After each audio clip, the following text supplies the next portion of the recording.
What's up, everybody? It's Charles. Today we're going to talk about the announcement of collaboration, is what I've been calling it anyway, between Ford Motor Company and Volkswagen. At the Detroit International Auto Show on Tuesday, Ford and VW pretty much solidified their partnership, we'll say, to work together on a handful of things. First of all, understand this is not a merger. It is not going to be Ford Motor Company, Volkswagen AG. Volkswagen is still Volkswagen. Ford is still Ford. They are just going to be working in collaboration with each other. Now, this is not the first time this has happened between Ford and Volkswagen, especially rest of world.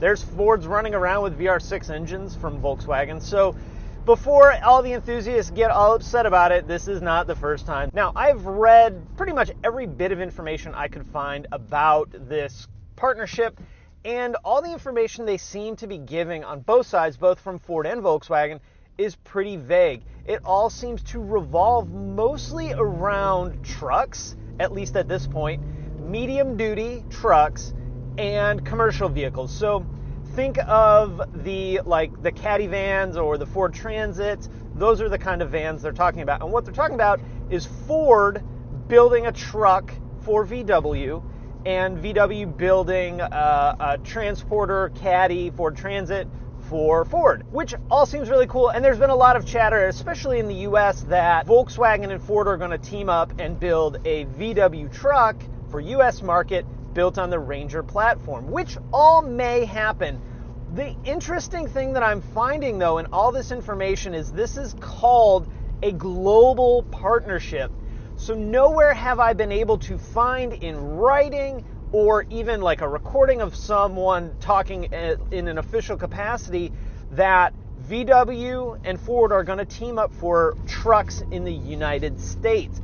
This is a global thing, so it seems to be more rest of world rather than the US. And they're talking about vehicles going on sale as early as 2022. Now, this could go a number of different ways. This could be rebadged vehicles both ways. So think of the Rutan and how it was a town and country that was badged as a Volkswagen. Or how, like back in the DSM days, where it was a Plymouth, a Mitsubishi, and a Dodge, I think, all basically the same car, just badged differently. That could be one way.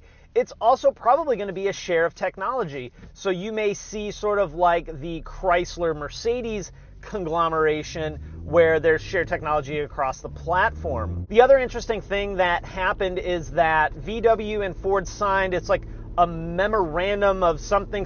Basically, they signed a piece of paper saying we're going to talk about this in the future to deal in autonomous and EV vehicles. And that fits in really nicely in a couple of ways. One, VW announced that they are going to use their facility in Chattanooga to build electric vehicles, which like everybody seemed to go nuts about. But when Volkswagen first bought that property and built that first Passat plant, they always had the intention of building a sister plant in the property right next door or right across the street.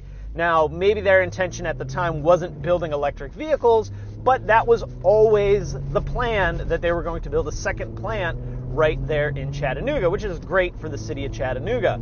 Volkswagen has also been talking about, ever since the diesel nonsense happened, that they're going all in on EV. That does not mean they are only going to build electric vehicles, at least not, in the next, I think, 5 to 7 years. That may at some point actually happen, but they're not going to eliminate the gas engine tomorrow. Now, what I'm about to say is purely my guess. I have no insider knowledge of this in any way, shape, or form. This is just kind of my evaluation of the situation.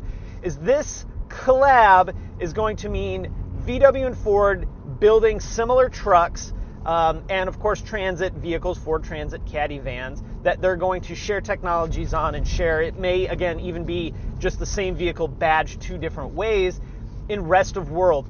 I'm really skeptical that it's going to happen in the US.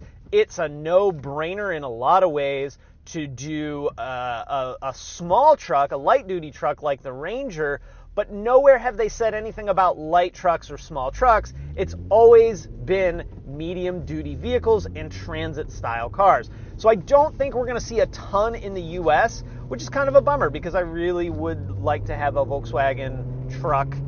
Even if it was built on the Ranger platform, I don't know. I might be okay with that. wouldn't be my first Ford Ranger, and of course it wouldn't be my first Volkswagen. Where the partnership to me gets much more interesting is when we start looking at autonomy and EV. You have two really big players in the automotive field teaming up on this kind of technology, possibly, they haven't committed to this yet, possibly teaming up on this kind of technology. And I think we're gonna see this even more as we move forward with these technologies. These technologies have to be able to interact with each other, and they have to have some level of consistency. Not to mention, it's not like there's 40 companies making all this same technology. There's only a handful, and the best of the best of the best, well, probably anyway, is what the auto manufacturers are gonna go with. So it makes total sense that the manufacturers will team up with technology, team up with buying power, and hopefully have a lot of consistency, which should make cost of repair easier and ease of repair a lot better than if every company kind of does it their own way. So overall, I think this is a good thing. For those of you freaking out thinking that Ford owns Volkswagen or vice versa, that is not what they're saying. For those of you that are worried about being a Ford technician and having to read VW wiring diagrams, that may be. When Volkswagen first put out the Rutan, it was a whole different thing. It was a new scan tool. It was a different repair manual. It was different wiring diagrams. In some capacity, it was much easier, but it was different, so it wasn't what we were all used to. And as you guys may or may not know, for a lot of technicians, when something is new, it is scary, and especially the older technician that you become, the more resistant to change that you typically get. Not to mention you're having to learn a whole new vehicle on the flat rate system, which is, not always the easiest thing to do, especially when it's not a new vehicle of your brand, and it's just a completely new brand of vehicle. So I think it's going to be an interesting partnership. As more information comes out, I'll be sure to update you guys. I'm excited to see what happens. I hope it's a good share of technology. I hope it's a win-win-win.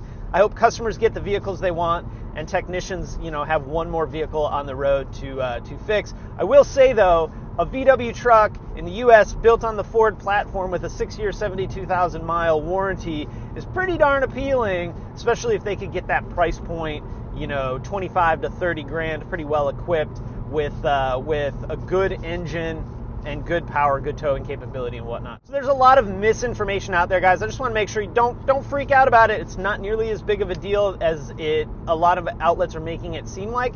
And this is nothing new. VW and Ford have partnered up plenty of times. So this is not anything new. The automotive industry does it all the time. If you guys have any questions or comments, drop them down below. Thanks for watching, and I'll talk to you again next time.